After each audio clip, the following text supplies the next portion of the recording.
অত দাম না। সুস্থ শরীরে আমাদের সম্পদ বলি না। হ্যাঁ, সুস্থ শরীর হলেই সেটা হচ্ছে আমাদের সম্পদ হবে। মানে ভালো শরীর রাখতে হবে, এই জন্য ব্যায়াম ট্যায়াম করতে হবে। দেখ কোনটা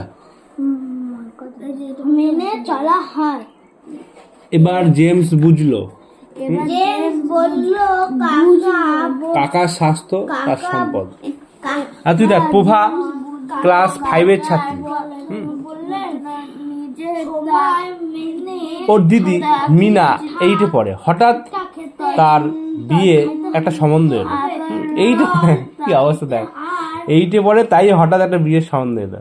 একটা রবিবারে মিনার মা বললেন, হ্যাঁ সামনে শুক্রবার তোমার বিয়ে। হ্যাঁ, মিনার মা বলছে সামনে শুক্রবার তোমার বিয়ে, কি ভালো হবে বলো।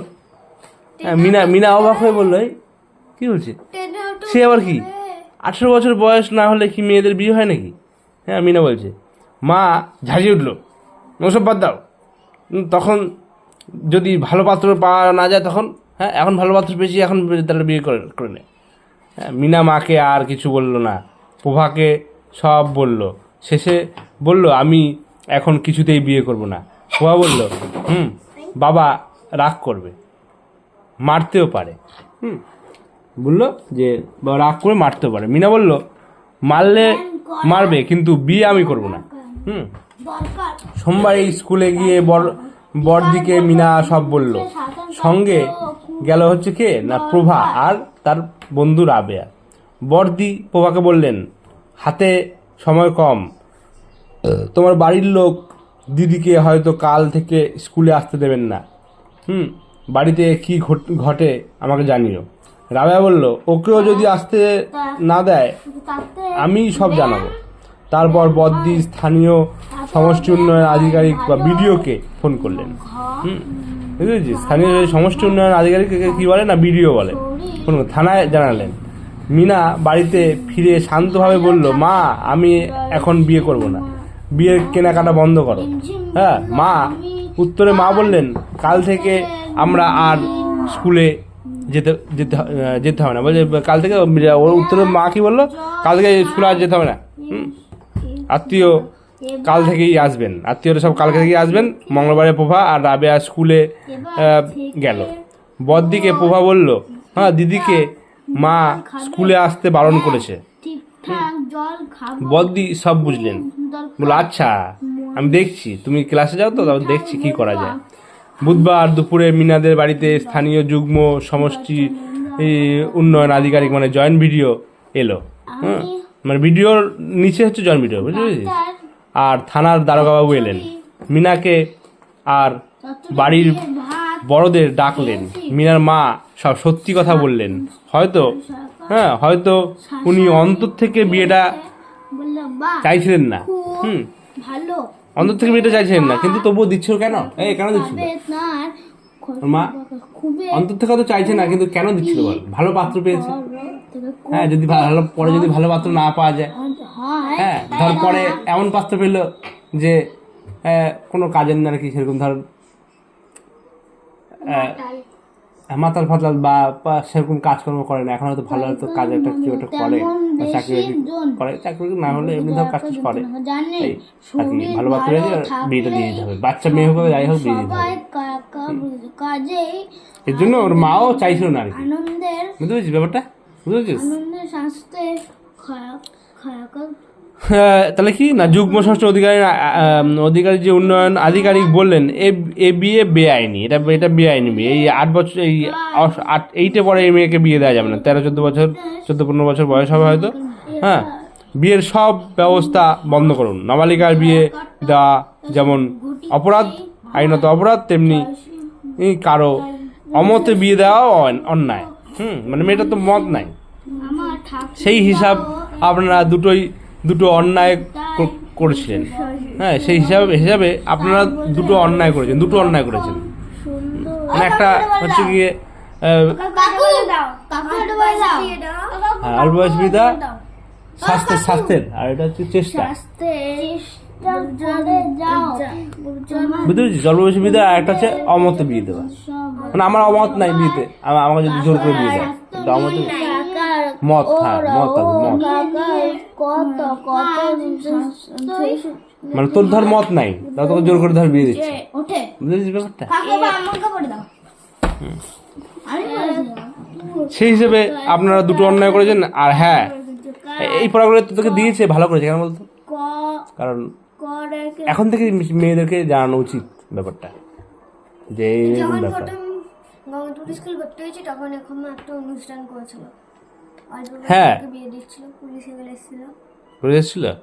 পুলিশ টুলিশ আসলেই ভালো তাহলে। ইয়ে করছিল। আর হ্যাঁ, এরপরেও ওকে মারা বা বকা কিন্তু অপরাধ। এরপর যদি এই বিয়েটা করার মারা বা বকা যদি দেওয়া হয়, তাহলে কিন্তু সেটাও আপনারা অপরাধ করবেন। তাহলে কিন্তু এরপরে কিন্তু আর আমরা বসে থাকবো না, তখন ধরে নিয়ে পালাবো, মা বাবাকে ধরে নিয়ে চলে যাবে। আমরা পরে আবার খবর নেব যে আপনারা কি করছেন, পরে আবার খবর নেব। বাড়িতে পুলিশ আসার খবরটা চারিদিকে ছড়িয়ে গেল, বিয়ে বন্ধ হয়ে গেল, স্কুলের সবাই জেনে গেল যে ব্যাপারটা। পরদিন প্রভাকে ডেকে বর্দি বললেন, মিনাকে কাল স্কুলে আসতে বলবে। স্কুলের আগের বর্দি সব শুনেছেন। কাল উনি আসবেন, মিনার সঙ্গে আলাপ করবেন, একটা অনুষ্ঠান হবে, মিনার সঙ্গে সবাইকে পরিচয় করিয়ে দেবো। পরদিন স্কুলের আগের বর্দি এসেছেন, মিনা, প্রভা, রাবেয়া মঞ্চে ডেকে আশীর্বাদ করলেন তিনি। তারপর বলল, সাহসী হও, এভাবেই অন্যায়ের প্রতিবাদ করো। তাহলে এই যে লোকগুলো, এই যে মেয়েগুলো দেখছি, সেগুলো হচ্ছে কি, এই যে প্রতিবাদ করলো দিদির মতন, সেরকম এরাও প্রতিবাদ করে। যে কোনো মেয়ের যদি অল্প বয়সে বিয়ে দেওয়া হয়, এর জন্য যে এখানে প্রতিভা সিং পাটেল এদেরকে অ্যাওয়ার্ড দিয়েছে। দেখ, এরা সব এই সমস্ত কাজ করে। মানে অল্প বয়সী মেয়েদেরকে বিয়ে দেয় না। বা এখান থেকে এরা কি তারপর দেখি এরা কি করছে, তার অন্যায়ের প্রতিবাদ করে। তারপর সকলের দিকে ফিরে বললেন, তোমরা পুরুলিয়া জেলার আফসানা খাতুন, রেখা কালিন্দী, সুনিতা মাহাতোর নাম শুনেছ? এরাও মিনার মতো সাহস দেখিয়ে কম বয়সে বিরুদ্ধে গর্জে উঠেছিল। এই তিনজনকে, এই যে কি নাম না, পুরুলিয়া জেলার আফসানা খাতুন একটা মুসলমান মেয়ে, রেখা কালিন্দী এটা হিন্দুদের, আর সুনিতা মাহাতো, এরাও আর কি এদেরকেও বিয়ে দিয়ে দিচ্ছিল অল্প বয়সে। দিয়ে এরাও বলেছে, না আমরা বিয়ে করবো না। এভাবে গর্জে উঠেছিল, এই জন্য এদেরকে সম্মানে ভূষিত করেছে এদের।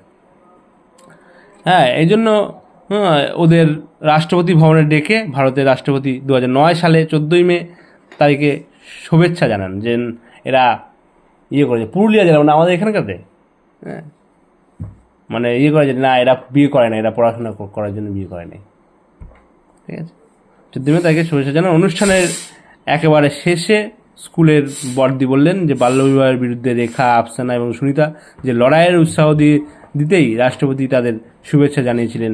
হ্যাঁ, ওইটাই ছিল এই ধরনের প্রথম অনুষ্ঠান। হয়তো সেই ঘটনা সাহসী হয়েও আরও অনেকে তারপর এক ধরনের লড়াই বেড়ে গেছে।